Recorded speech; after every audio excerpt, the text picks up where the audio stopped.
Hello student, welcome to my YouTube channel. आज का topic है न्यायिक सक्रियतावाद। ये सेमेस्टर 2 के स्टूडेंट लोगों के लिए है। टॉपिक को स्टार्ट करते हैं। न्यायिक सक्रियता से अभिप्राय है न्यायपालिका द्वारा और गैर न्यायिक क्षेत्रों में हस्तक्षेप करना। जब न्यायपालिका विधायिका के कानून निर्माण के क्षेत्राधिकार और कार्यपालिका के कानून को लागू करने के अधिकार में हस्तक्षेप करती है तो उसको हम लोग न्याय सक्रियता कहेंगे।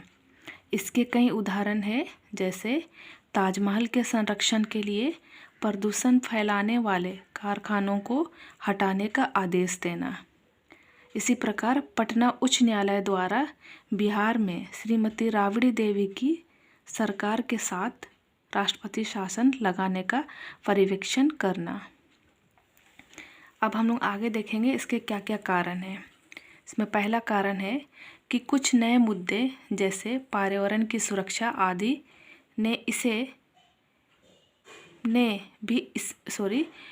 पहला कारण है कुछ नए मुद्दे जैसे पर्यावरण की सुरक्षा आदि ने भी इसमें योगदान दिया।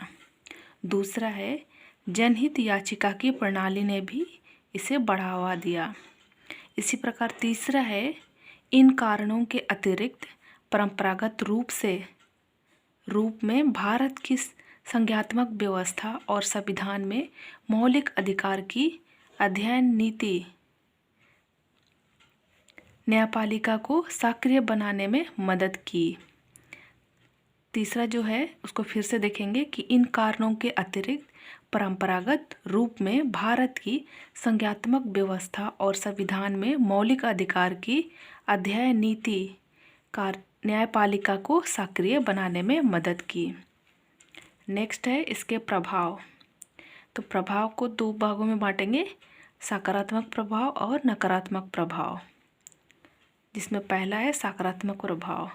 तो इसके कारण मौलिक अधिकारों का क्षेत्र व्यापक हुआ है। दूसरा, इसके कारण भारत में पर्यावरण की रक्षा में मदद मिली है। और तीसरा है ऐतिहासिक इमारतों के संरक्षण में मदद मिली है। आप लोग इसको सकारात्मक लाभ भी लिख सकते हैं या महत्व भी लिख सकते हैं। नेक्स्ट है नकारात्मक प्रभाव। तो इससे सरकार के विभिन्न अंगों के बीच संघर्ष और गतिरोध उत्पन्न होता है। न्यायपालिका संसद के तीसरे सदन का रूप लेते जा रही है। दूसरा नकारात्मक प्रभाव है इससे न्यायपालिका की दक्षता प्रभावित होती है।